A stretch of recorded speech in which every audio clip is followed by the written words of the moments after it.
Allô? Je vous Oui, entends parfaitement. ok, Oui, d'accord. J'espère que vous allez bien, pasteur. par la grâce de Dieu. D'accord. Moi, je vais bien Merci également. beaucoup. Ouais. D'accord. Comme la dernière fois, vous m'avez laissé un message de 8 minutes Oui, et que j'ai pris le soin d'écouter. J'ai relevé les questions aussi également que vous avez laissées dans le message. Mais d'accord. comme nous sommes en direct, j'aimerais, si possible, si vous pouvez tout simplement essayer de récapituler vraiment le contenu du message pour qu'on puisse commencer.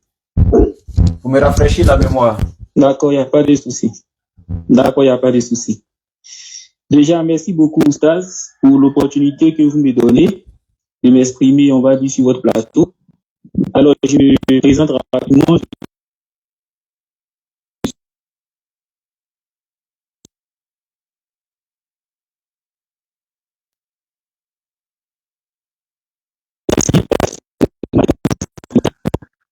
C'est pour ça que, grâce à vous, j'ai fini par comprendre qu'il y a une nette différence entre Jésus-Christ et le Père qu'il a envoyé. Notamment, il y a des questions de rhétorique que vous avez soulevées, comme quoi, si Jésus-Christ est le Père, pendant qu'il était 9 mois dans le ventre de Marie, alors qui Marie priait et qui l'humanité priait? Une autre question qui m'a fait réfléchir, lorsque la Bible dit comme ça que Jésus-Christ se retirait pour prier Dieu, alors s'il est lui-même le Père, alors comment fait-il qu'il prie Dieu au lieu de se prier lui-même?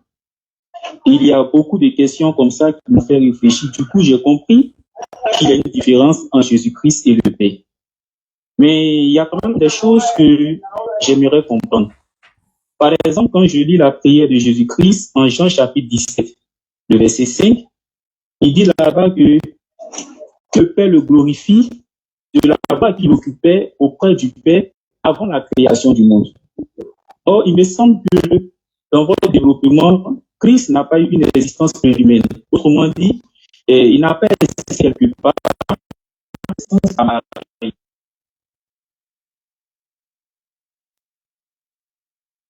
C'est par sa naissance. De Jésus en Jean chapitre 17, verset 5, là, il demande au Père de la gloire qu'il occupait du Père avant la fondation du monde. Donc là, j'ai l'impression que Christ a existé avant même que Dieu ne crée le monde. Un autre texte également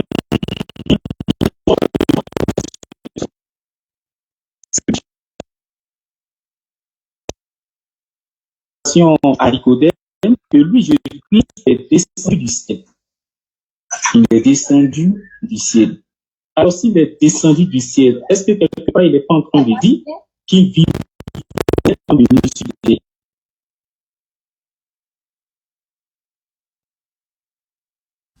Un autre texte,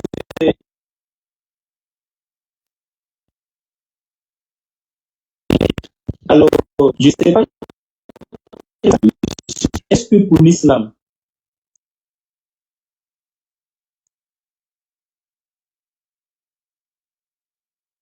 que ce jardin était sur la terre? Parce que quand je lis un peu la chronologie, le chapitre 1, le verset 1 et 2 me dit que Dieu a créé la terre. Mais en cette étape-là, la terre est formée des êtres. Et à partir du verset 3, il est question de l'aménagement de la terre. Donc,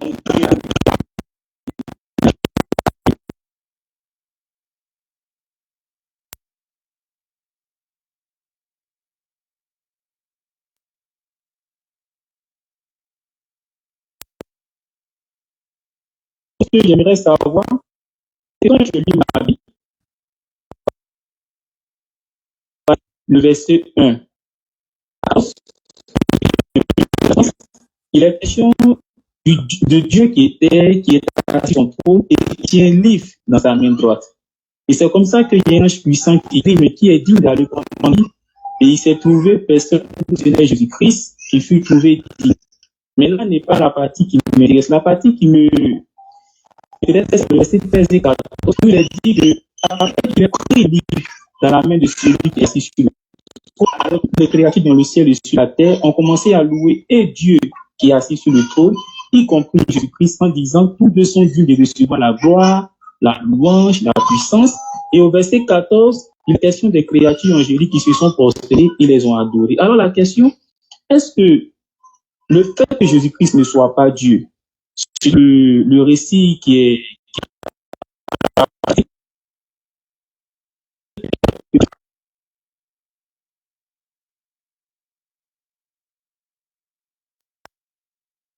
au moment.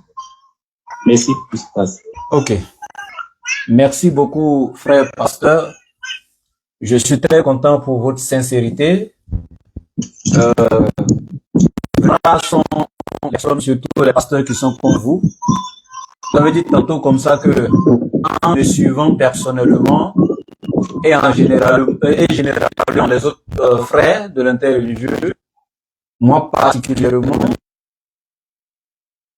y compris sur la nature de Jésus, sa position s'alterne vis-à-vis de la position donc du grand Dieu créateur de toutes choses, etc. Et moi, c'est dans cette logique-là que je suis. Et je suis pas un savant, je suis qu'un apprenant toujours, et je parle tout simplement le peu que j'ai les autres autour de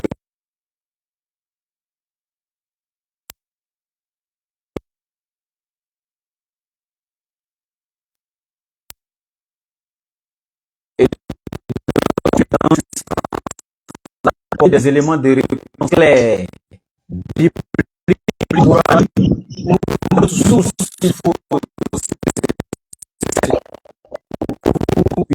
donc avoir des réponses à vos questions.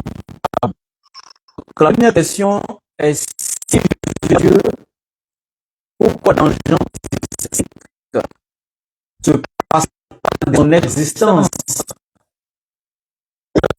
D'ailleurs, vous avez Oui, je l'ai à côté. Jean 17, 5, vous pouvez lire, on va écouter. D'accord. Jean chapitre 17, le verset 5, il est dit, je lis la parole du Seigneur, et maintenant toi, ô Père, glorifie-moi auprès de toi-même, de la gloire que j'avais auprès de toi avant que le monde fût. Ok. Avant que le monde ne fût, c'est-à-dire le ciel, la terre et leur voilà ne soit. Donc Jésus était auprès de Dieu dans une gloire, c'est ça? Oui. Ok. Et on va continuer avec le Jean 3,13 en même temps pour que je donne la réponse des deux ensemble. Vous pouvez lire Jean 3,13?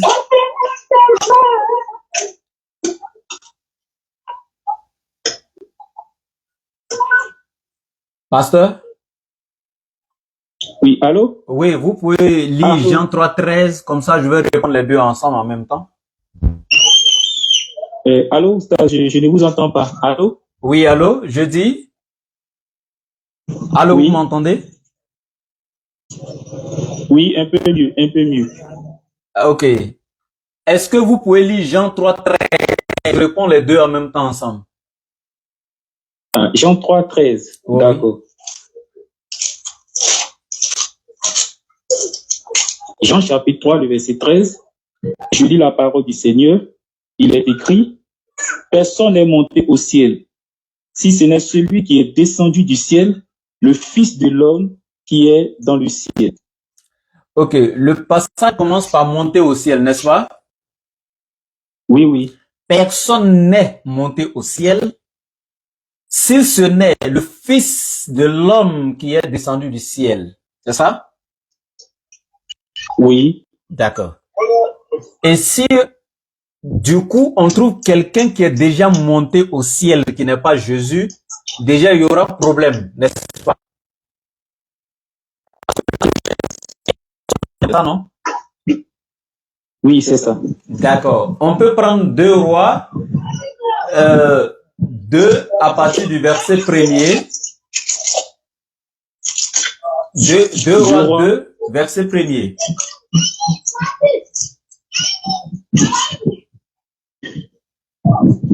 Oui, j'ai fait la lecture. Ok, je vous écoute.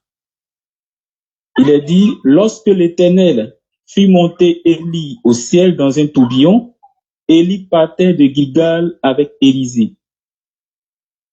D'accord. Donc, Au verset 2, oui. Élie dit à Élisée, reste ici, je te prie, car l'Éternel m'envoie jusqu'à Bethel.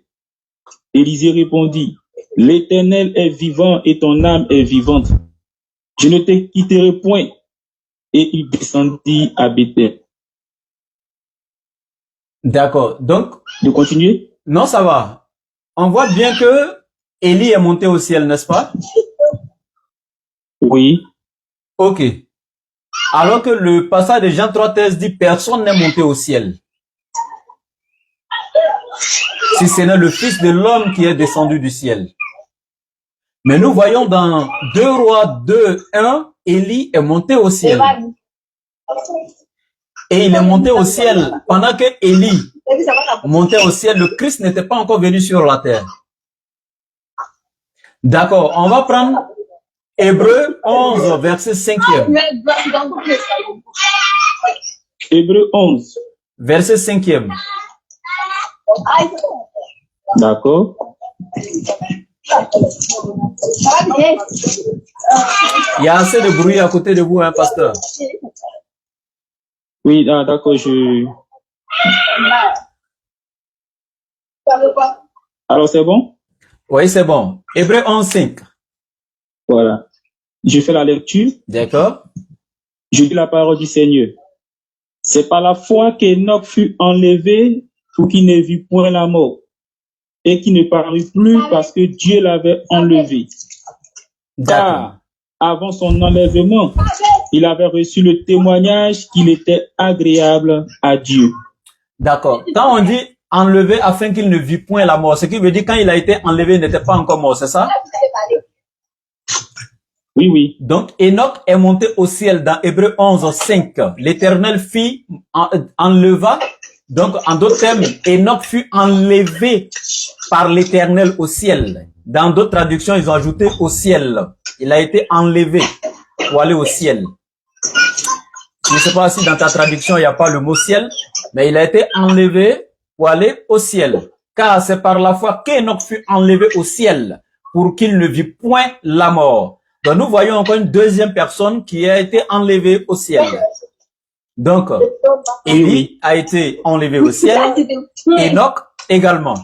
Alors que Jean 3,13 nous dit, personne n'est monté au ciel, si ce n'est le Fils de l'homme qui est descendu du ciel. Alors que nous voyons ici déjà, il y a Élie, il y a Enoch qui sont montés au ciel. Enoch, lui, il est monté même vivant, c'est-à-dire il n'était même pas mort, il est monté vivant en chair et en os, selon ce que le passage dit, afin qu'il ne vit point la mort. On est d'accord? Oui, on est d'accord. Donc, quand on dit dans Jean 3,13, personne n'est monté au ciel si ce n'est le Fils de l'homme qui est descendu du ciel, si on doit prendre ça dans le sens littéral du terme, il y aura forcément une contradiction entre ce passage et les deux qu'on vient de lire. Maintenant, je vais aller dans Jean 17,5. Vous allez comprendre quelque chose avant de repasser maintenant pour éclairer le reste normalement. Oh, les gens parlent à côté de vous, un pasteur. Ah, excusez-moi. Wow. Oui, allez-y. D'accord. Donc, quand dans Jean 17,5, Jésus dit, la gloire que j'avais auprès de toi avant que le monde fût, nous enseignons tout cela depuis des années en disant ceci. Ce n'est pas que Jésus a existé physiquement auprès de l'Éternel avant que le monde fût. Jamais. Et ce n'est pas que Jésus existait littéralement auprès de l'Éternel avant que le monde fût. Ça fait deux. Mais nous disons que c'est l'existence de Jésus dans la préséance de Dieu. Cela a été le cas de bien d'autres prophètes qui n'ont rien à voir avec Jésus. Et on va aller pas à pas. On prend maintenant Éphésiens chapitre 1 à partir du verset 4e. On va voir les apôtres de Jésus. Éphésiens 1, verset 4. Éphésiens chapitre 1. Verset 4.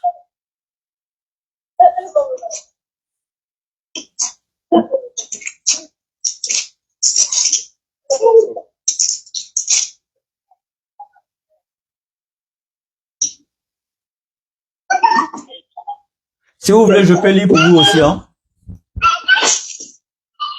Oui, vous avez dit Éphésiens? Chapitre 1, verset 4. Si vous voulez, je peux lire pour vous également. Hein? Le verset 4. Oui. D'accord. Éphésiens 1, 4. En lui, Dieu nous a élus avant la fondation du monde pour que nous soyons saints et irrépréhensibles devant lui. Donc nous voyons les disciples de Jésus ici, dans Éphésiens 1, 4, qui ont été élus avant la fondation du monde par Dieu. Est-ce que cette élection des disciples de Jésus avant la fondation donc du monde, oh, il y a problème, hein, pasteur, il y a trop de bruit. Oui. Parce que nous sommes en direct, quand il y a trop de bruit. Vous ne pouvez pas aller quelque part où il n'y a pas assez de bruit? Oui, effectivement, je suis en train de dire aux enfants de citer. Voilà. Donc, je dis ici, vous voyez que les disciples de Jésus, en lui, en lui, Dieu nous a élus avant la fondation du monde. Donc, les disciples de Jésus ont été élus avant la fondation du monde. Est-ce que les disciples existaient physiquement, ou est-ce que c'était littéralement qu'ils existaient auprès de Dieu quand Dieu les choisissait avant la fondation du monde? Non. Est-ce qu'ils étaient quelque part en train d'exister et puis Dieu les a choisis? La question qu'on se pose. Étaient-ils quelque part en train d'exister quand Dieu les choisissait? Pasteur? Oui, allô? Est-ce que quand Dieu les choisissait, ils étaient quelque part dans le monde en train d'exister en ce moment avant la fondation du monde? Non, non, ils n'existaient nulle part. Voilà. Je parle des disciples, hein? Oui, oui, ils n'existaient nulle part. D'accord. Mais le fait que Dieu les ait choisis avant la fondation du monde, c'est une grâce, n'est-ce pas? Oui, oui, c'est une grâce. C'est une gloire, n'est-ce pas? Oui. Mais si les disciples disent maintenant, Dieu, nous te remercions pour la gloire que nous avions auprès de toi lorsque tu nous as élus avant la fondation du monde, est-ce que cela ferait de Dieu? Non. C'est une gloire d'être élu par Dieu avant la fondation du monde. Tel que Jésus aussi était dans la gloire de Dieu avant la fondation du monde. On est d'accord? Oui. D'accord. On va voir autre encore. Ça, c'était la Bible Louis II. Je lis version Martin. Voilà. Selon qu'il nous avait élus en lui avant la fondation du monde. Ça, c'est la traduction Martin. Je prends la traduction Darby.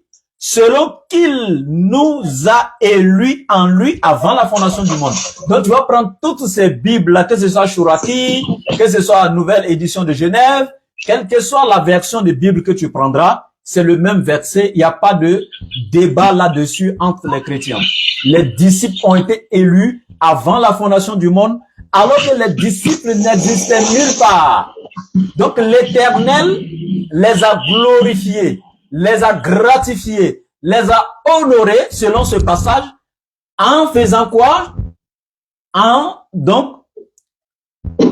ayant élu donc les disciples de Jésus avant la fondation du monde. Mais alors que les disciples de Jésus n'existaient nulle part avant la fondation du monde. On est d'accord? Oui, oui. D'accord. On va voir un autre passage encore qui est intéressant. On va prendre 1 Pierre 1, verset 20. D'accord.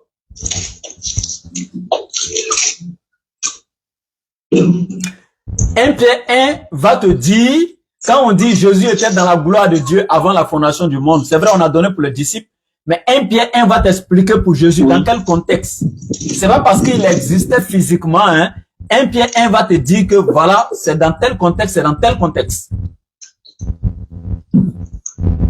1 Pierre 1, verset 20. On est d'accord? Oui. D'accord. Dans 1 Pierre 1, verset 20, voici ce qui est écrit, pasteur. Prédestiné avant la fondation du monde et manifesté à la fin des temps à cause de vous. Ça, c'est la version Louis II.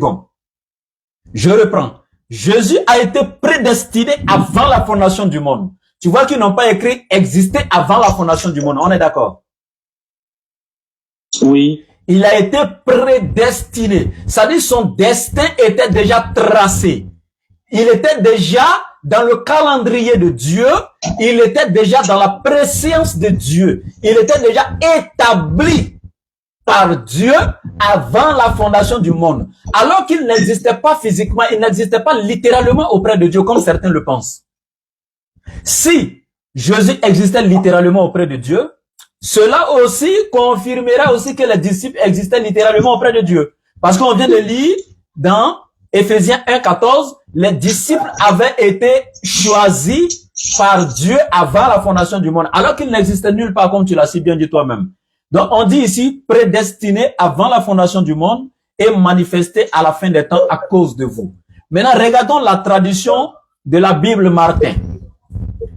Déjà ordonné avant la fondation du monde, mais manifesté dans les derniers jours.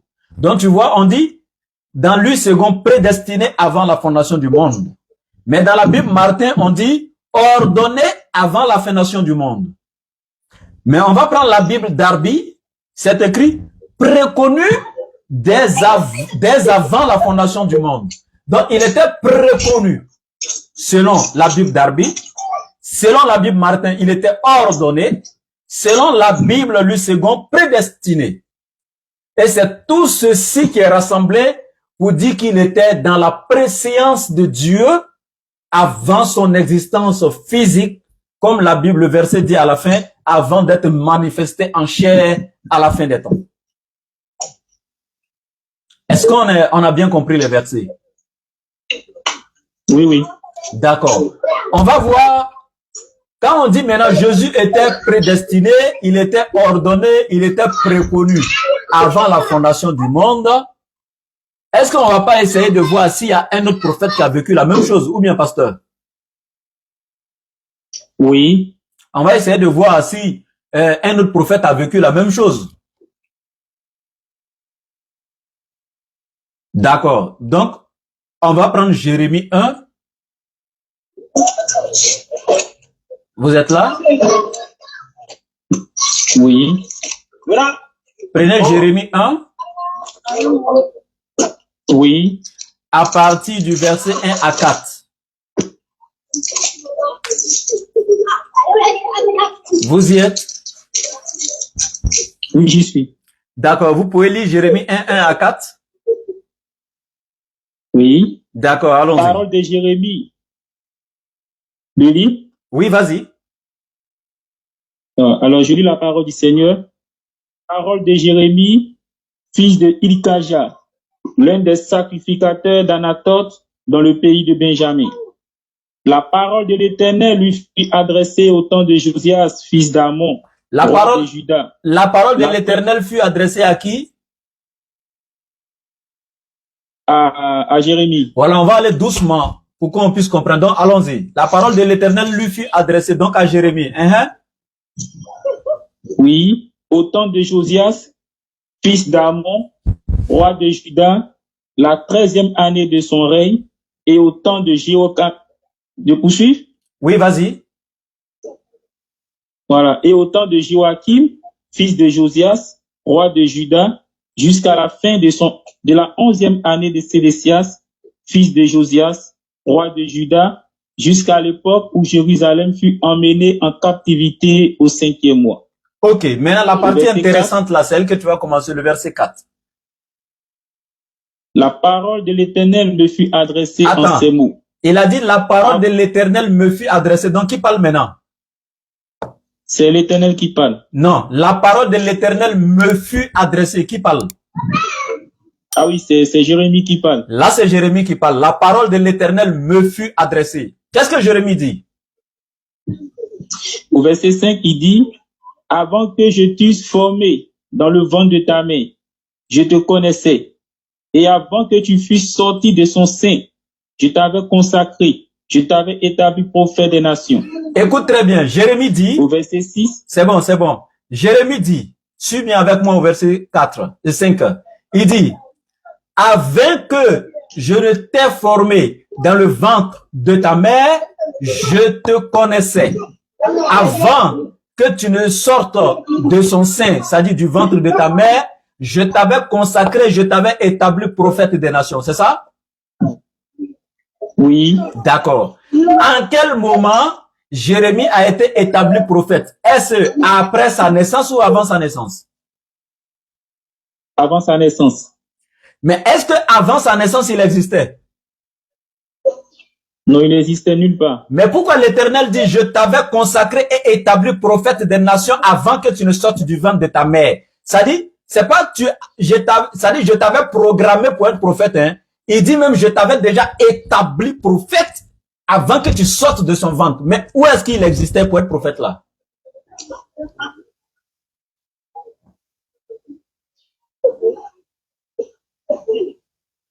C'est une question? Oui, oui. Non, en fait, je comprends par là que c'est dans sa préscience que Dieu l'a établi prophète. Donc, tu vois, quand il dit, parlant, c'est même pas une prophétie, hein, il dit, avant que tu ne sois formé dans le ventre de ta mère, je te connaissais. Ça dit, il dit, je te connaissais. Avant que tu ne sortes de son sein, je t'avais consacré et je t'avais établi prophète des nations. Alors que nous savions que, avant sa naissance physique par sa mère, il n'existait nulle part. On est d'accord? Oui, oui. Donc, c'est son existence dans la préscience de Dieu. Donc, si pour Jérémie, on sait qu'il n'existait nulle part alors que l'Éternel l'avait établi prophète, alors on ne peut pas dire, on ne peut plus dire que Jésus est Dieu, n'est-ce pas? Parce que il était dans la gloire de Dieu avant la fondation du monde, n'est-ce pas? Oui. C'est simple, hein? Si vous n'êtes pas d'accord, vous n'avez qu'à dire, hein, pasteur. C'est ça. Non, en tout cas, Oustaz, j'ai parfaitement compris ce que vous avez dit. Mais en même temps, pendant que vous étiez en train d'argumenter, il y a d'autres tests aussi qui m'embrouillent un peu. Ok, mais dès que... Le premier test... Bon, ok, d'accord, allez-y. Voilà, le premier test qui me venait à l'esprit, c'est le test de Colossiens chapitre 1, le verset 15, où là, il est dit que Christ est le premier-né de toute la création. C'est-à-dire, il y a un classement qui est fait. Oui. On dit que Christ est une créature, mais oui. il est le premier. Ok. Comme pour dire que nous savons que Dieu a créé toutes choses, mais Christ fut créé en premier. Ok. Or, la terre fait partie de la création, les anges. Donc, dans le classement, c'est comme si Christ a existé en premier. Par conséquent, il est venu même avant que les anges, avant la terre. Donc, je veux que vous m'éclaircissiez un peu là-dessus. D'accord. Je vais vous éclaircir dessus, mais je termine ici avec un autre bonus. 2 Timothée 1,9. On va lire rapidement. Dans 2 Timothée 1,9.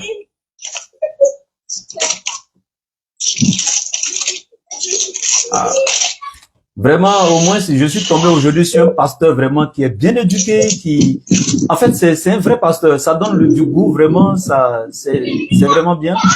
Pendant qu'il y a des gens qui cherchent même pas à comprendre, c'est pour bavarder seulement sur les réseaux. Je pense que c'est bien. Dans 2 Timothée 1,9,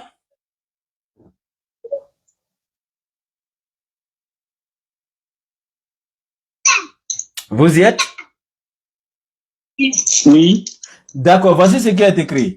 Qui nous a sauvés et nous a adressé une sainte vocation, non à cause de nos œuvres, mais selon son propre dessein et selon la grâce qui nous a été donnée en Jésus-Christ avant les temps éternels. Donc, les disciples disent ici que Dieu leur a donné une grâce en Jésus-Christ avant les temps éternels. Mais est-ce que, quand les disciples disent qu'ils étaient déjà gratifiés en Jésus-Christ avant les temps éternels, les disciples ont-ils existé dans l'éternité? Non, non.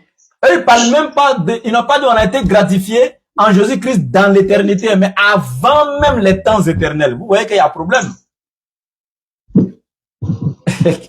Oui. Voilà, donc c'est pour vous donner tous ces versets pour dire que le fait d'exister dans la préscience de Dieu ne confère nullement à une création le droit à la divinité. Maintenant, voilà, on peut continuer.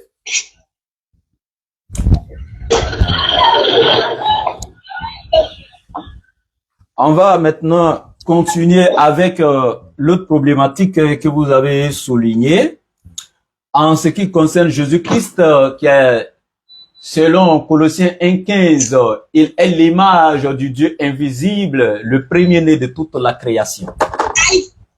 D'accord, c'est ça le passage, non? Oui, c'est ça le passage. D'accord. On va voir quelque chose qui est très intéressant, pasteur. Donc, dans ce passage, effectivement, il est écrit que Jésus-Christ est l'image du Dieu invisible et il est le premier-né de toute la création. C'est vrai et c'est effectivement écrit. Mais seulement qu'il y a un souci. Il y a un autre passage qui contredit ce passage-là. Il y a un autre passage qui dit qu'il y a une autre chose qui est la première œuvre de l'Éternel et non Jésus-Christ. Vous serez étonnés. Mais c'est ça aussi souvent dans la Bible. Et donc, quand je vais établir, parce que pour Jésus, le premier-né de la création, d'abord ce passage même prouve que Jésus n'est pas Dieu. Il n'y a même pas de débat. On va juste expliquer ce que ça veut dire, mais ça prouve déjà que Jésus n'est pas Dieu. Parce que si on dit, pasteur, vous êtes le premier des élèves de troisième, cela sous-entend que vous faites partie des élèves de troisième. Oui, oui. Pour être classé parmi des choses, il faudrait que tu sois parmi ces choses toi-même pour être classé parmi elles. Oui, on ne peut pas prendre un élève de terminale pour venir le classer avec les élèves de troisième, ce serait injuste. Donc, quand on dit Jésus est le premier de la création, c'est qu'il est d'abord créature et il est venu tout simplement en premier rang. On est d'accord? Oui, oui, c'est ça. Il y a Proverbe chapitre 8, verset 22. Vous pouvez prendre Proverbe 8, 22. Toujours pour confirmer ça. D'accord.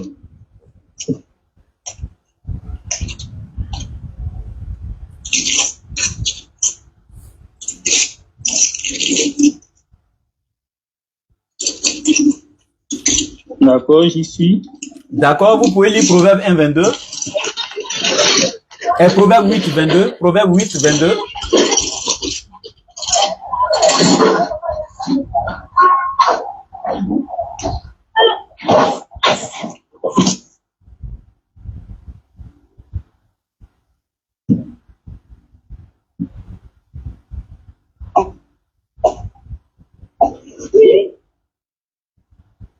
Allô?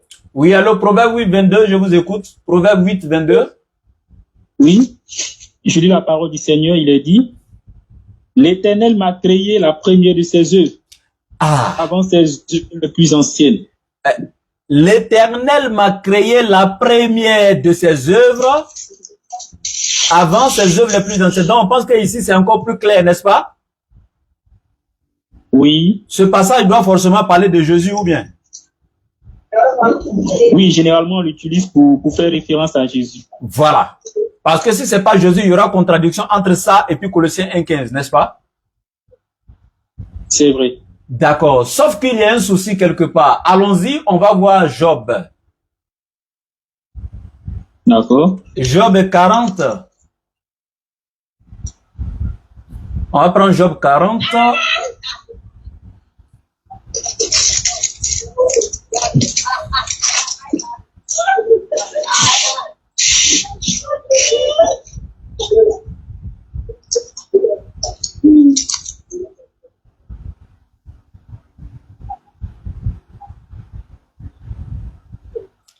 C'est bon? Oui, c'est bon. D'accord, voilà. À partir du verset 15, vous pouvez commencer à lire. J'ai lu la parole du Seigneur. Job chapitre 40, à partir du verset 15. Oui. Il est dit, il trouve sa pâture dans les montagnes. Attends. Où se jouent toutes les bêtes des champs. Ok, continue. Donc, le verset 15, il trouve sa pâture dans les montagnes où se jouent toutes les bêtes des champs. Il se couche sous les lotus, au milieu des roseaux et des marécages. Le verset 17, les lotus le couvrent de leur ombre. Les sols du torrent l'environnent. Le verset 18, que le fleuve vienne à déborder, il ne s'enfuit pas. Que le Jourdain se précipite dans sa gueule, il reste calme. Au verset 19, est-ce à force de houvette qu'on pourra le saisir? Est-ce au moyen de filet qu'on lui percera le nez? Le verset 20, prendras-tu le crocodile à la maison, Saisiras-tu sa langue avec une corde? Mettras-tu un jonc dans ses narines? Lui perceras-tu la mâchoire avec un crochet? S'il vous plaît, Te attendez. pressera-t-il de supplications? S'il vous plaît, attendez. Je crois pas, c'est pas Oui. le même verset. C'est Job 40 que vous lisez. Oui, Job 40. Bon, revenez au verset 10, on va voir quelque chose. Au verset 10, on va voir quelque chose. C'est pas la Au même verset 10. Oh, oui. C'est lui second, vous avez? Oui, c'est la version lui second. Ok, allez-y, à partir du verset 10, je verrai quelque chose. Au verset 10, Oui. il est dit, je lis la parole du Seigneur. Oui. Voici l'hippopotame. Exactement, voici ce que J'ai je donné voulais. la vie. C'est ce que je voulais, C'est là? vas-y. Voilà, c'est ça, l'hippopotame. Allez-y. Voilà. Au verset 10, voici l'hippopotame, à qui j'ai donné la vie comme à toi. Il mange de l'herbe comme le bœuf. Le voici. Sa force est dans ses reins et sa vigueur dans les muscles de son ventre. Il plie sa queue aussi ferme qu'un cèdre. Les nerfs de ses cuisses sont entrelacés. Ses os sont des tubes d'airain. Ses membres sont comme des barres de fer. Il est la première des œuvres de Dieu. Propre. Celui qui l'a fait. On dit, il est quoi? L'hippopotame est quoi? Là. Oui, l'hippopotame est quoi? Il est la première des œuvres de Dieu. L'hippopotame est la première des œuvres de Dieu, c'est ça? Oui, c'est ça. Maintenant, Écris.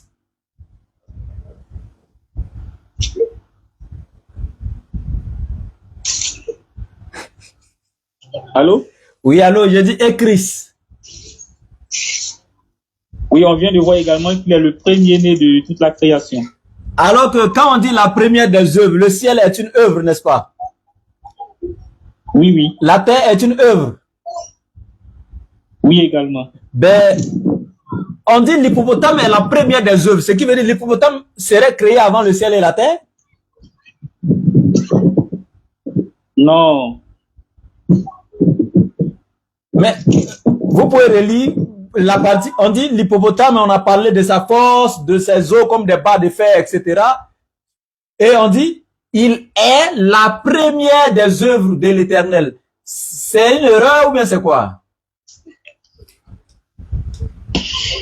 Bon, peut-être que on fait référence à la première parmi son espèce, je pense. Hein. Non, hein? Comment vous voyez ça? Et regardez le passage est clair. La première des œuvres. Est-ce qu'on comprend? Pas la première Oui. parmi son espèce. Ou bien la première parmi les animaux. On dit la première des œuvres. C'est ça. Le français est clair, S'il vous plaît, hein? Oustaz. Oui? S'il vous plaît, Oustaz. Oui, quand je lis un peu cette portion de l'écriture, Oui? il est mis en relief la force qu'a l'hippopotame. Oui? Il est mis en relief la force qu'a l'hippopotame. Et l'Éternel termine au verset 14 en disant que l'hippopotame est la première des œuvres de Dieu. Est-ce que ce n'est pas dans le classement en ce qui concerne la force qu'ont ces créatures qu'il a faite sur la terre? Oui, mais que, en fait, voilà, quand on classe les créatures, oui, mais cela serait écrit clairement, il n'y a pas de problème. Sauf que l'Éternel parle de sa force, mais il dit, il est la première des œuvres. Il ne parle pas ici de classement dans la force. Quand il parlait de Christ, il dit, il est le premier-né de la création. Quand le Paul parlait là-bas, là, on sait qu'il faisait un classement. Alors qu'ici, il est la première des œuvres de Dieu. Tu vois qu'on est obligé de chercher une solution pour pouvoir donner un contexte à ce passage. On est d'accord? Oui, oui. On est obligé de trouver une solution, n'est-ce pas? Mais tant, si la solution n'est pas trouvée, il y aura forcément une contradiction. On est d'accord? Oui, c'est ça. Voilà. Mais généralement, quand tu vas maintenant dans les documents, dans l'exégèse des grands savants chrétiens, comme les 32 érudits de la haute éminence du christianisme, ils vont te dire tous, c'est une erreur. Voilà. Les gens ont essayé d'interpréter, hein, n'importe qui, mais je suis allé dans les sources des savants chrétiens, etc. Mais c'est clair que c'est une erreur dans la Bible. Et il y en a plein d'autres erreurs comme ça. C'est pourquoi les témoins de Jéhovah, dans la traduction du Monde Nouveau, c'est-à-dire leur Bible, ils ont retranché beaucoup de trucs comme ça, de versets, parce que ça contredisait d'autres versets. Donc, eux, ils ont retranché tout ça. Voilà. Donc, c'est un peu ça. Donc, c'est une manière de vous dire, si on partait sur cette base, on aurait dit aussi que l'hippopotame est Dieu, ou bien l'hippopotame est honoré plus que Christ, parce que lui aussi, il a vécu avant le monde, parce qu'il est la première des œuvres de l'Éternel. Tout simplement. Donc, le fait que Christ soit le premier-né de la création, le classer premier-né, tu vois que, alors que l'hippopotame ici est premier des œuvres, etc. En fait, c'est là, le fait d'être premier-né de la création, ça inclut déjà Christ dans la création. Donc, quel que soit son rang, il peut plus être Dieu, il n'y a pas de débat. Parce que Dieu, lui, n'est pas dans le rang. C'est ça, il est une créature. Voilà, donc, en ce niveau-là, on sait qu'il est honoré, on sait que Dieu l'a honoré, on sait que Dieu l'a gratifié, Dieu l'a glorifié. Là, aucun musulman ne peut nier cela. Ne serait-ce que par sa naissance, ça c'est déjà exceptionnel.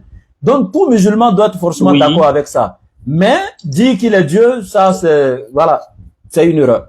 Donc, aucun de ces passages ne confère le droit à la divinité, donc, de la divinité à Jésus.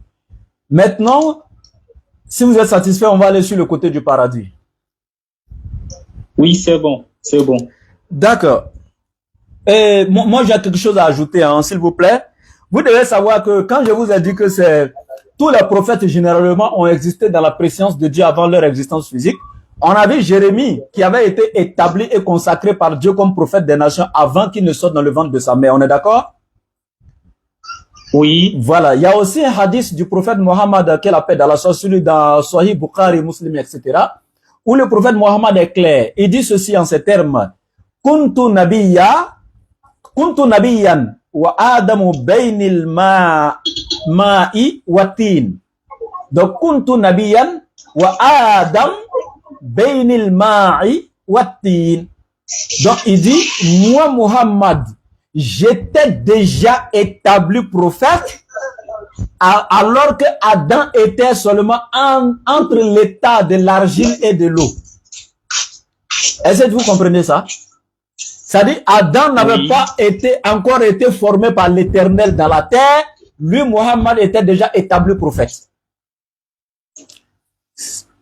Vous voyez? Donc, mais nous, les musulmans, on a vu ça. On n'a jamais dit que Muhammad est Dieu ou bien il est divin parce que avant même qu'Adam ne soit créé, il était établi prophète. Non, on n'a pas compris ça comme ça. Non, c'est que le prophète, alayhi salatu wassalam, c'est tout simplement dans la préscience de Dieu qu'il a existé, tout simplement.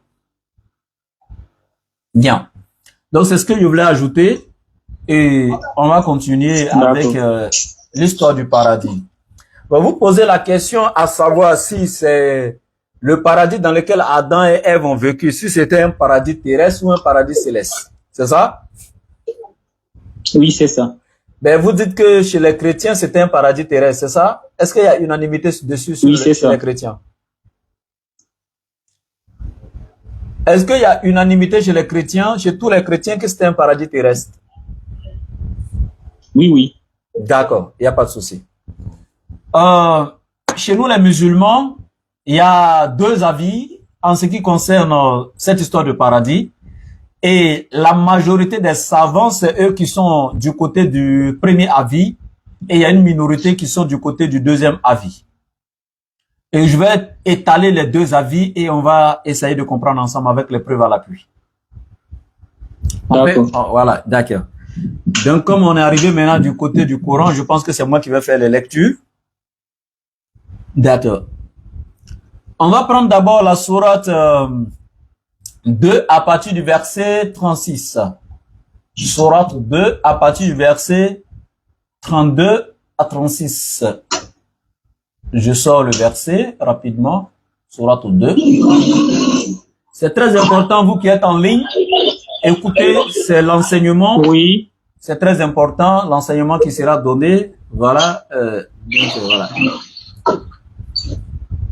Inch'Allah. D'accord. Bien. Donc, à partir du verset 35, voici ce qui est écrit. Donc, je lis dans le texte original et ensuite la traduction en arabe. et dit wa qulna ya Adam iskun anta wa zawjuka al-jannah wa kula minha ragadan haythu shi'tuma wa la taqraba hadhihi ash-shajara fatakuna min az-zalimin. Allah dit dans le passage ici, et nous dîmes, ô Adam, habite le paradis, toi et ton épouse, et nourrissez-vous-en de partout à votre guise, mais n'approchez pas de l'arbre que voici, sinon vous seriez du nombre des injustes. Donc, il continue au verset 36. فَعَزَّلَهُمَا الشَّيْطَانُ عَنْهَا فَأَخْرَجَهُمَا مِمَّا كَانَ فِيهِ وَقُلْنَا اهْبِطُوا بَعْضُكُمْ لِبَعْضٍ عَدُوٌّ وَلَكُمْ فِي الْأَرْضِ مُسْتَقَرٌّ وَمَتَاعٌ إِلَى حِينٍ. Et dit, peu de temps après, Satan les fit glisser de là et les fit sortir du lieu où ils étaient, entre parenthèses le paradis, et nous dîmes, descendez du paradis, ennemis les uns des autres, et pour vous il y aura une demeure sur la terre et un usufruit pour un temps. Donc quand nous lisons ce passage clair dans le Coran, les savants nous disent ici, à travers ce passage, que c'était le paradis céleste. Pourquoi? Pour eux, ce serait le paradis céleste. Parce que Allah, il dit, ihbitu, descendez. Ba'dukum li ba'din aduwun. Donc, descendez du paradis, ennemis les uns des autres. Donc, Allah a utilisé le verbe descendre. S'ils étaient déjà sur la terre, Allah n'aurait pas dû dire descendez. Donc, quand Allah a dit descendez, c'est que c'était le paradis céleste pour ces savants-là. C'est pourquoi Allah a dit descendez sur la terre. Donc, pour eux, ce serait le paradis céleste parce qu'Allah a dit descendez sur la terre. Et Allah il continue en disant, il y aura une demeure sur la terre pour vous et un usufruit pour un temps. Donc, si c'était déjà un paradis qui était sur la terre, Allah n'allait pas dire, il y aura sur la terre pour vous une demeure. C'est qu'ils n'étaient pas sur la terre. C'est parce qu'ils n'étaient pas sur la terre qu'Allah dit maintenant, c'est sur la terre qu'il y aura une demeure pour vous et un usufruit pour un temps. Selon donc ces savants-là, quand Allah dit descendez du paradis, donc c'est le paradis céleste, c'est pourquoi Allah utilise le verbe descendre. Et deuxièmement, Allah dit il y aura sur la terre une demeure pour vous. S'ils étaient déjà sur la terre, Allah n'allait plus dire il y aura sur la terre une demeure pour vous. Donc voici un peu le deuxième argument. On va continuer. Oh, il y a assez de bruit en pasteur. Voilà. On va continuer avec... Wow. Il y a trop de bruit, pasteur.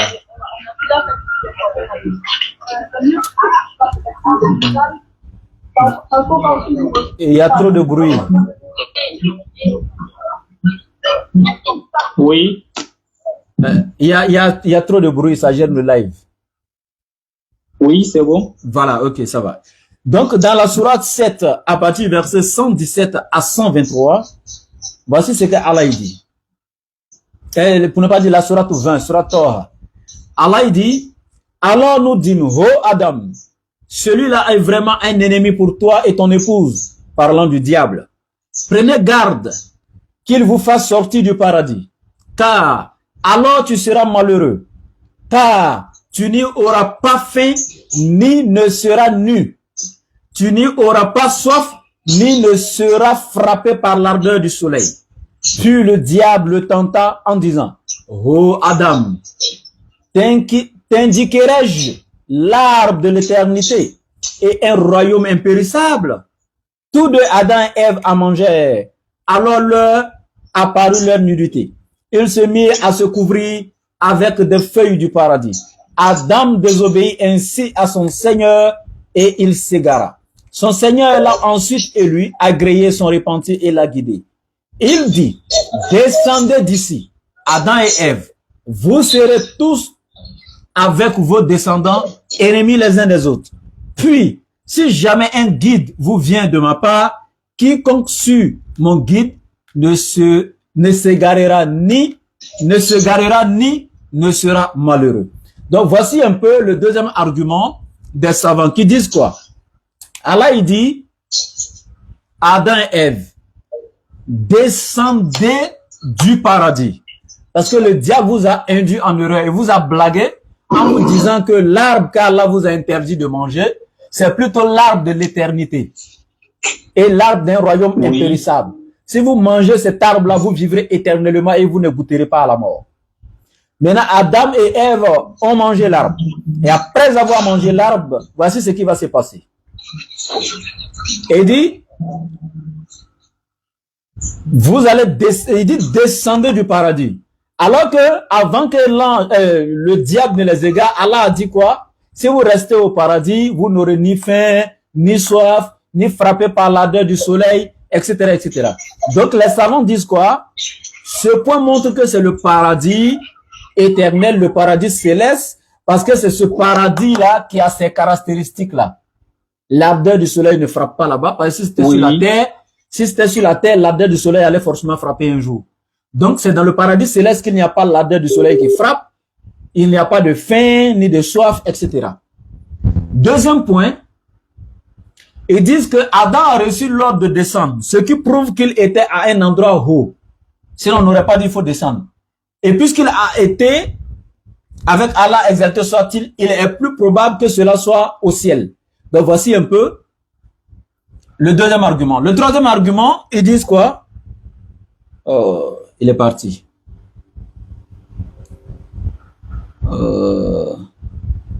Bon, j'essaie de le rappeler. Bien.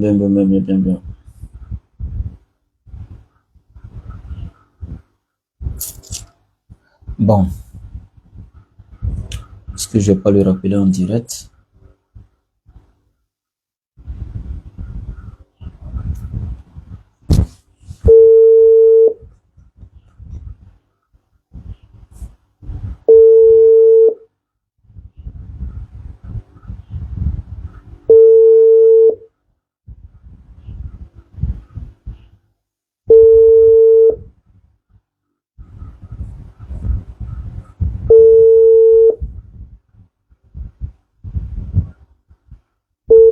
Bon, j'essaie de l'appeler directement, c'est mieux. C'est mieux que je l'appelle directement.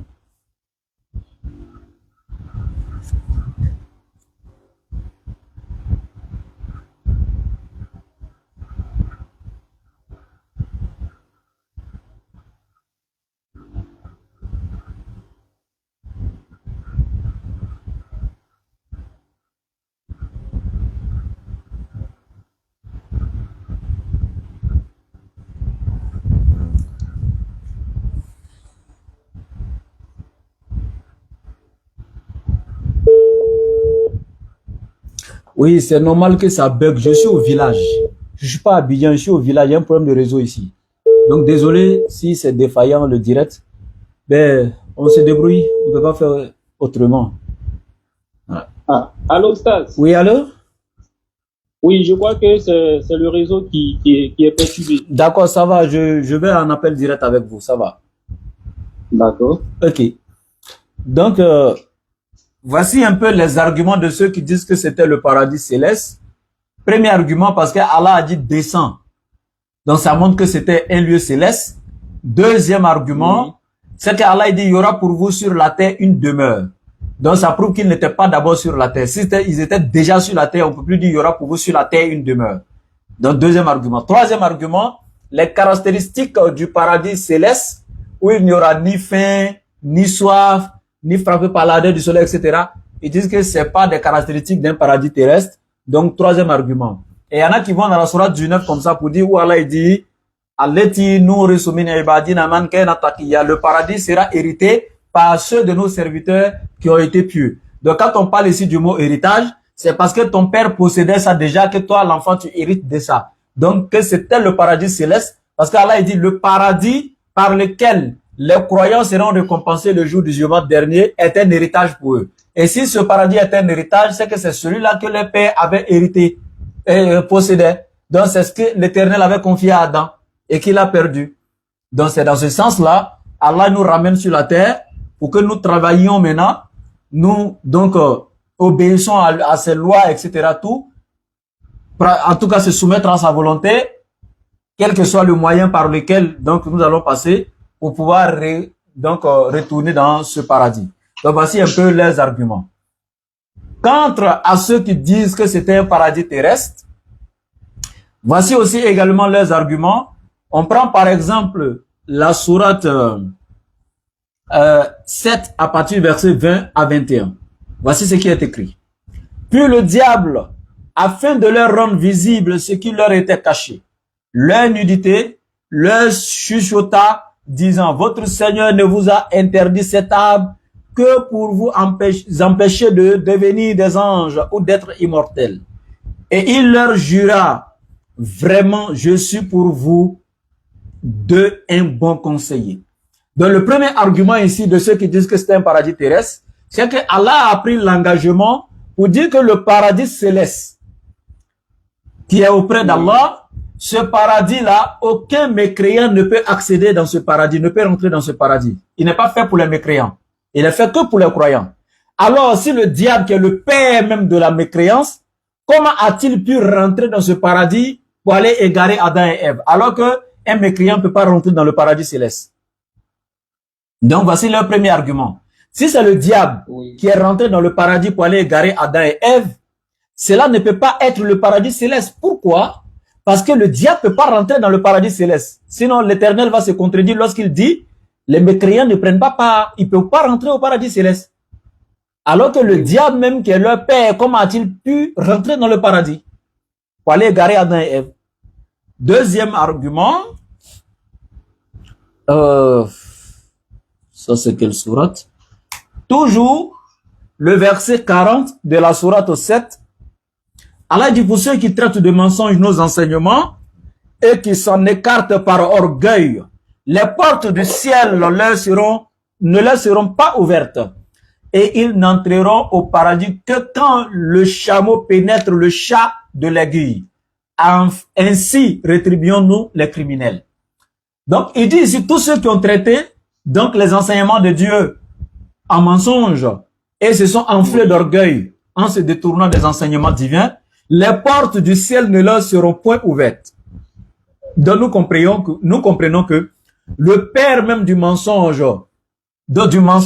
qui est le diable, qui s'est en même temps enflé d'orgueil en ne se prosternant pas devant Adam quand l'Éternel a donné l'ordre, celui-là, comment pourrait-il encore ouvrir les portes du ciel pour entrer dans le paradis éternel? Donc, selon ces savants, cela est impossible. Et le troisième argument, quand l'Éternel dit dans le paradis Adam et voici tel arbre, ne vous approchez pas et n'en mangez pas. C'est une interdiction, n'est-ce pas? Oui. Il les interdit de ne pas manger.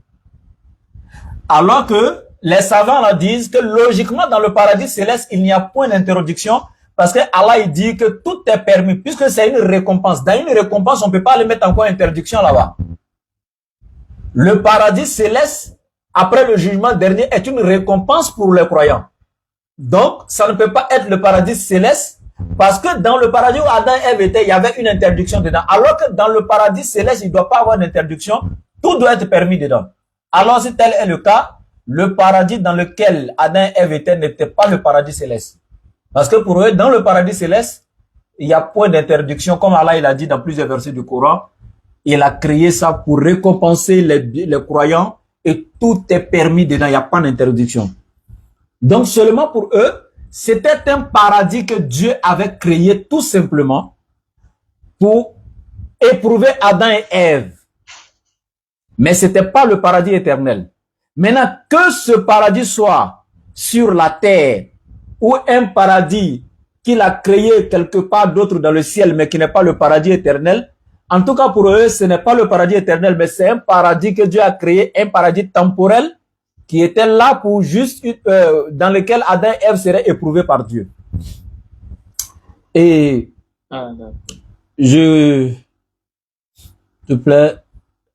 Maintenant, pour leur autre argument contre ceux qui disent que c'était le paradis céleste parce que Allah, il a dit, ihbitu, descendez. Il dit ceux qui ont dit, comme Allah a dit descendez, ça montre que c'était le paradis céleste, parce que si on dit descendez, c'est que c'était un lieu céleste. Ils disent non. Eux disent que non, c'est pas vrai. C'est pas forcément un lieu céleste et puis Allah il va dire descendez.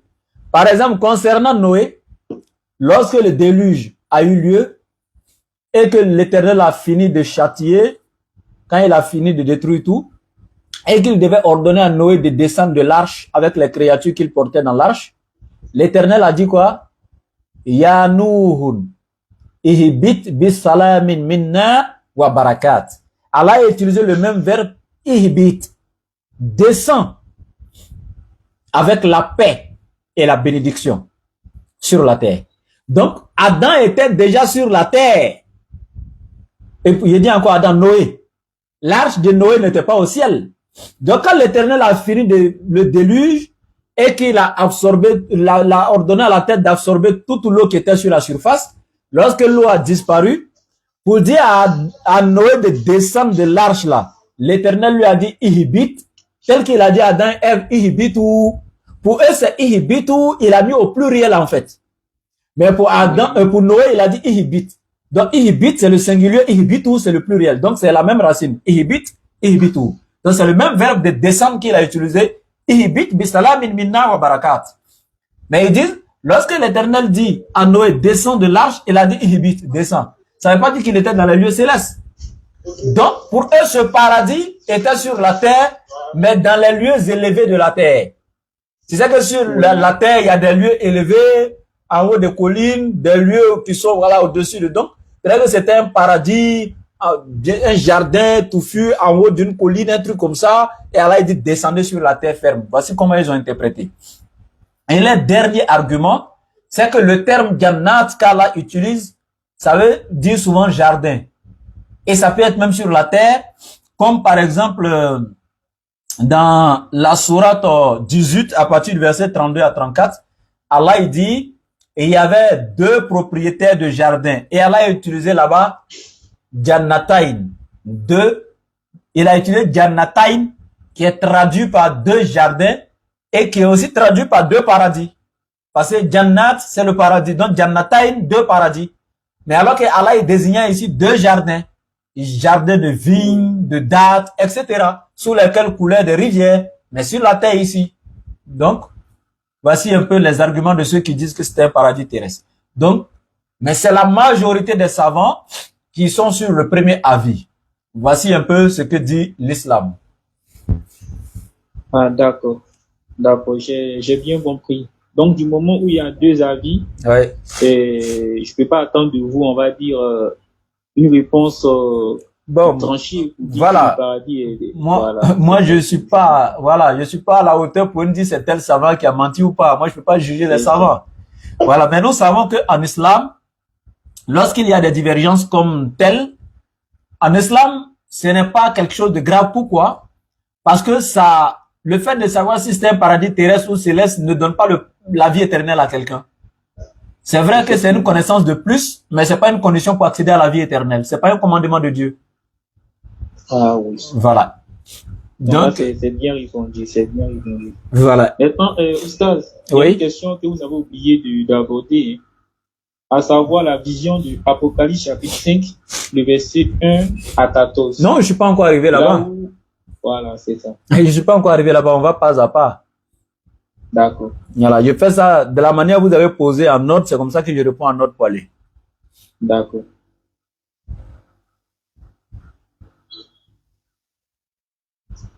Ok.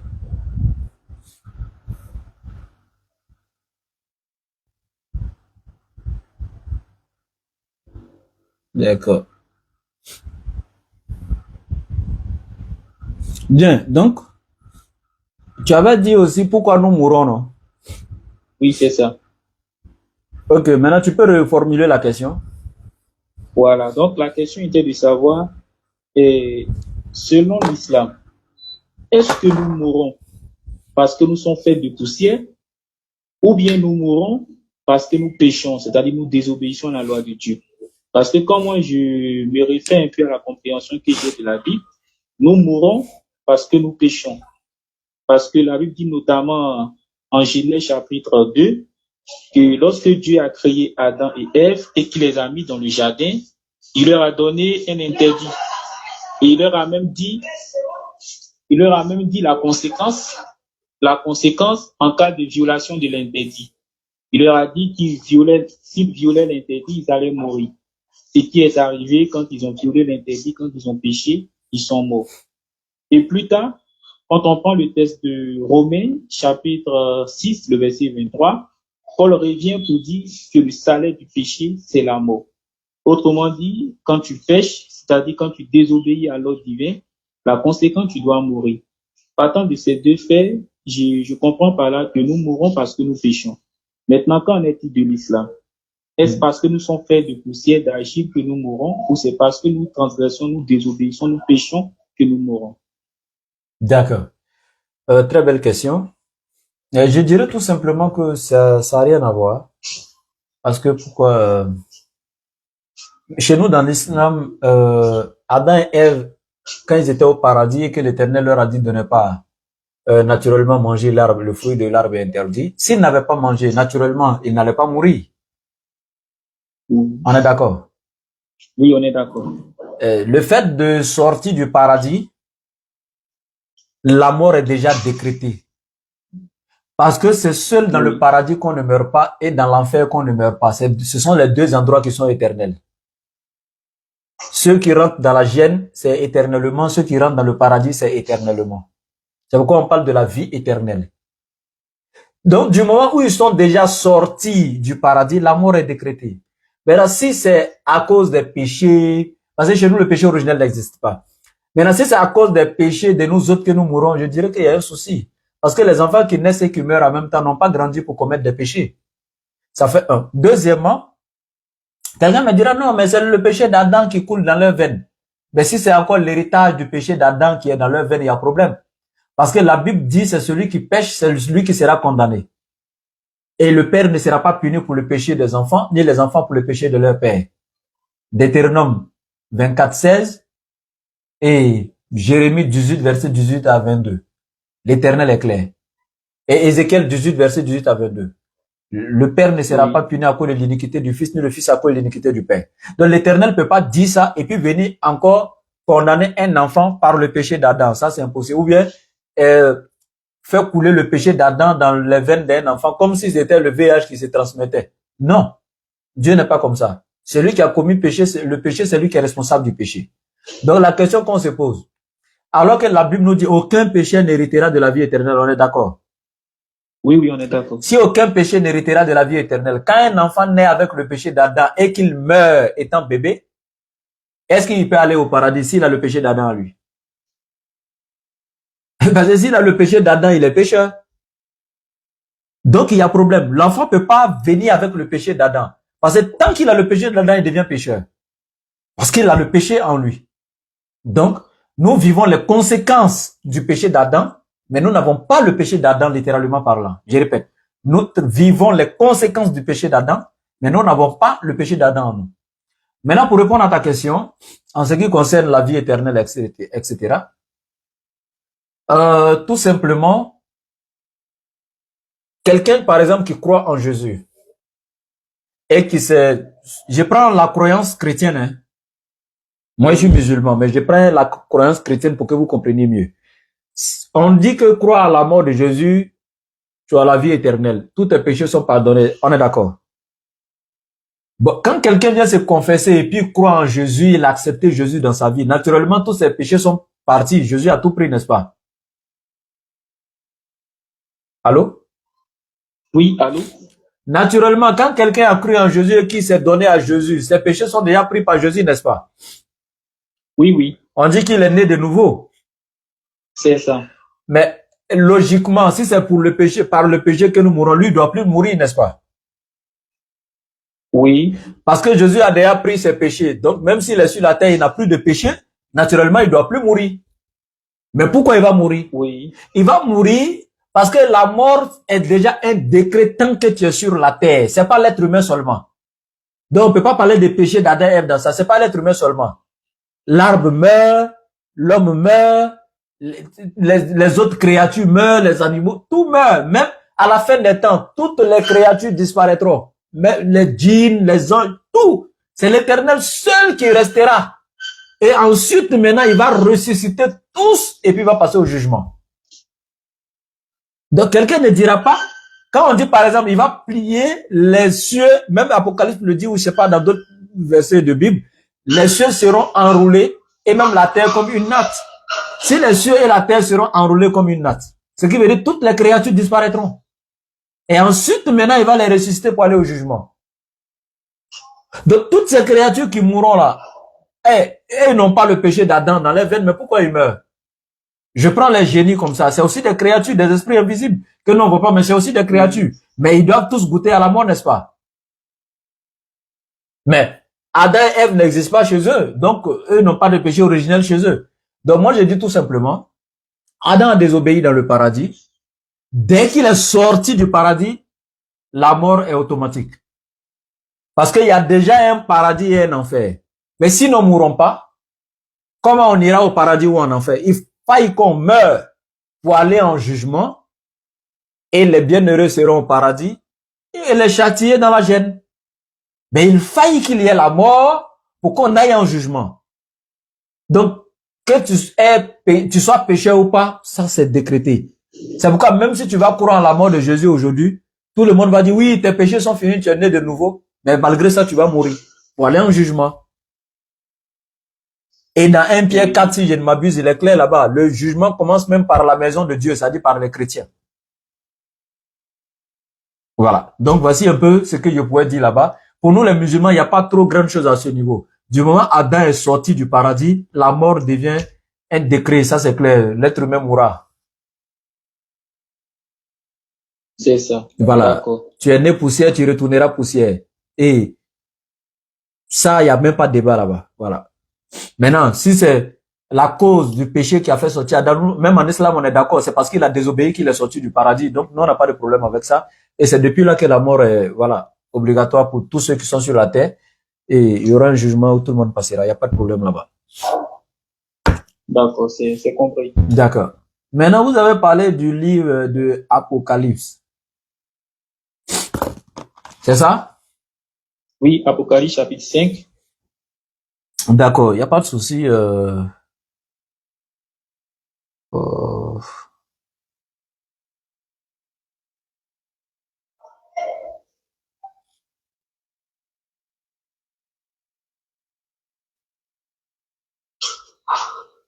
Bon, ce que je peux te dire, oui, le livre d'Apocalypse jusqu'à la fin du monde, les chrétiens entre eux-mêmes n'ont pas encore fini d'étudier les interprétations de ces livres-là, parce que ce sont des songes. C'est ça. De gens, des rêves, et c'est représenté par des bêtes, par des... En fait, il y a plein de choses dedans. Mais ce qui est sûr, c'est qu'il n'y a aucun texte dans le livre d'Apocalypse qui peut donner la divinité à Jésus. Pourquoi? Parce que dans Apocalypse chapitre 1, verset 1, on dit révélation de Jésus-Christ que Dieu lui a donné. Donc, on dit déjà que c'est Dieu qui a donné cette révélation à Jésus. Donc, Jésus ne peut plus être Dieu, alors que c'est Dieu qui lui a donné la révélation. Dans Apocalypse 3, 12 et suite, Jésus même a cité le nom de son Dieu, mon Dieu, 4 fois. Dans le même livre d'Apocalypse. Maintenant, le livre d'Apocalypse, avant de donner les détails de Apocalypse 5 que vous avez pris, avant de donner, je te dis d'abord, à la sortie du concile de Laodicée, à l'an 361, si je ne m'abuse, hein, voilà, à l'an 361, le concile de Laodicée, qu'est-ce que l'Église catholique a retenu, l'Église primitive, en ce qui concerne le livre de l'Apocalypse? Je vais lire ça rapidement. À l'origine de ce délire, l'Apocalypse, dernier et 66e livre de la Bible, texte obscur, écrit il y a 19 siècles, mot grec qui signifie tout simplement révélation ou dévoilement. Il s'agit d'un apport tardif au Nouveau Testament, probablement achevé dans les années 90 après Jésus-Christ, soit une soixantaine d'années après la mort de Jésus est attribué à un certain Jean. Ça dit que c'est pas Jean apôtre de Jésus, hein. C'est pourquoi l'Église même a précisé à un certain Jean. Et certains disent qu'il s'appelle Jean le presbytre. Donc, à un certain Jean réfugié dans l'île grecque de Patmos. Pour l'essentiel, ce livre, indiscutablement le plus controversé de toute la Bible. C'est-à-dire, l'Église même a s'assoit à un concile, eux-mêmes leur propre livre, voici ce qu'ils disent. C'est-à-dire, c'est un livre indiscutablement le plus controversé de toute la Bible. Annonce la fin du monde à la suite d'inextricables péripéties. Une profusion de prophéties y évoque indistinctement le passé, le présent et le futur, avec pour but ultime le royaume éternel et la victoire absolue du Christ sur Satan. Pour autant, ce n'est en rien le récit jour par jour de la fin des temps. En vérité, le propos est si touffu qu'on peine à le résumer. Il faut néanmoins en reconnaître leur déroulement afin de comprendre pourquoi il fut et demeure si fertile en interprétation. Des images pour frapper les esprits, l'Apocalypse est le résultat d'une longue série de visions et de songes à travers lesquels Jean exhorte les chrétiens des premiers temps à faire bloc contre les persécutions qu'ils subissent et qu'ils ne cesseront d'endurer jusqu'au IVe siècle. Point. Je m'arrête là. Donc voici un peu le résumé fait en ce qui concerne le livre de l'Apocalypse lors du concile de Laodicée par l'église primitive. Et ce que je peux dire concernant ce passage donc de l'Apocalypse, où les gens se sont adorés et se sont prosternés et ont adoré le Fils, c'est-à-dire Jésus-Christ. Tu prends la Bible d'Arby, c'est comme à la naissance de Jésus selon Luc, où les bergers étaient là, ils se sont prosternés, ils ont adoré. Dans Matthieu, ce sont des mages venus d'Orient, ils ont adoré. Prends les adorer qui sont là-bas. Darby, concernant Jésus, où on a mis adorer, lui, il a traduit ça par honorer. Il se prosternait et il l'honorait. Quand c'est Dieu, il laisse adorer. Quand c'est Jésus, il met honorer.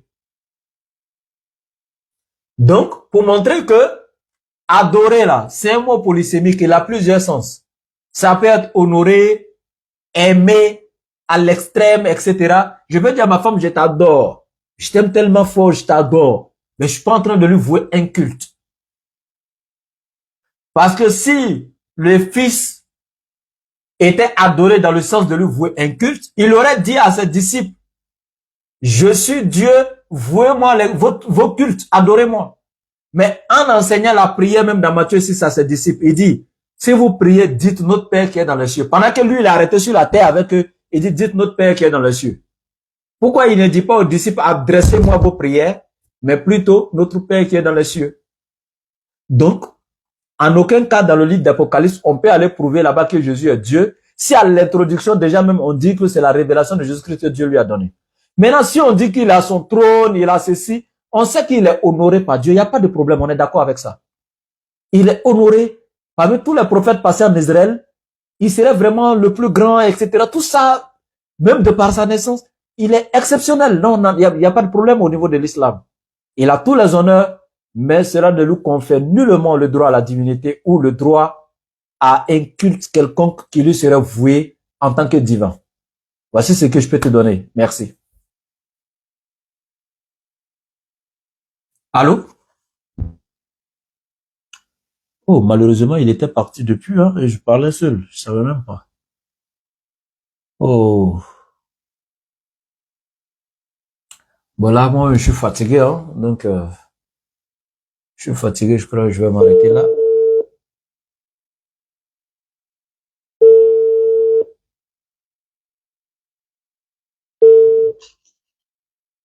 Oui, allô? Ah, je crois que je parlais seul depuis là. Oui, en fait, c'est encore le réseau. Ouais, moi-même, je suis Par ma voix, si vous sentez, je suis un peu grippé là.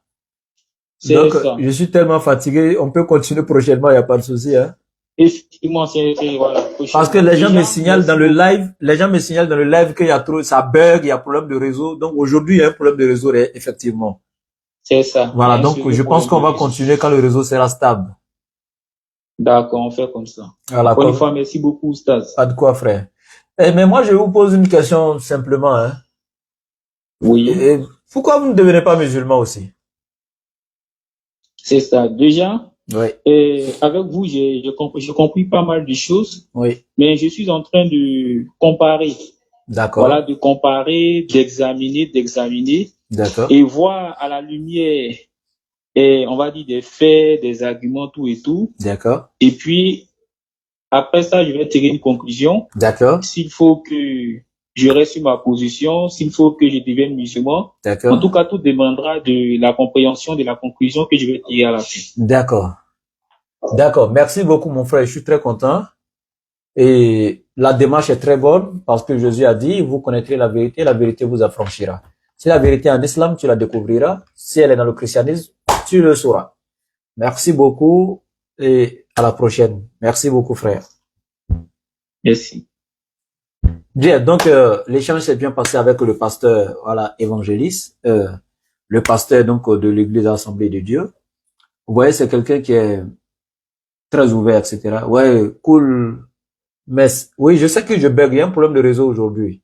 Je reconnais, je suis au village là, il y a un souci de réseau. Ben on peut, je peux pas faire autrement que de me débrouiller hein, avec ça ici. Voilà. D'accord. Merci beaucoup à tous, qu'Allah nous aide et je vous demande toujours de vous abonner à mes pages. J'ai 3 réseaux, le Facebook, le YouTube et le TikTok. Vous allez sur les 3, vous tapez dans les barres de recherche DDR et laboratoire DDR officiel. Laboratoire DDR officiel et cliquez sur abonner tout simplement. Ça vous coûte rien. Je mérite ça quand même. Et c'est pour recevoir l'enseignement. Allez-y sur Facebook, YouTube, TikTok, tapez laboratoire DDR officiel, clique, abonne-toi. C'est tout. Donc, mon ancienne page DDR Bagoué, ceux qui me suivaient sur DDR Bagoué, revenez sur ce que je viens de vous dire, laboratoire DDR officiel, tapez, la page sort et abonnez-vous. Mon contact, le plus 225 07 97 08 14 17. Je répète, plus 225 07 97 08 14 17. Une dernière fois, le plus 225 07 97 08 14 17. Merci beaucoup à tous et à la prochaine.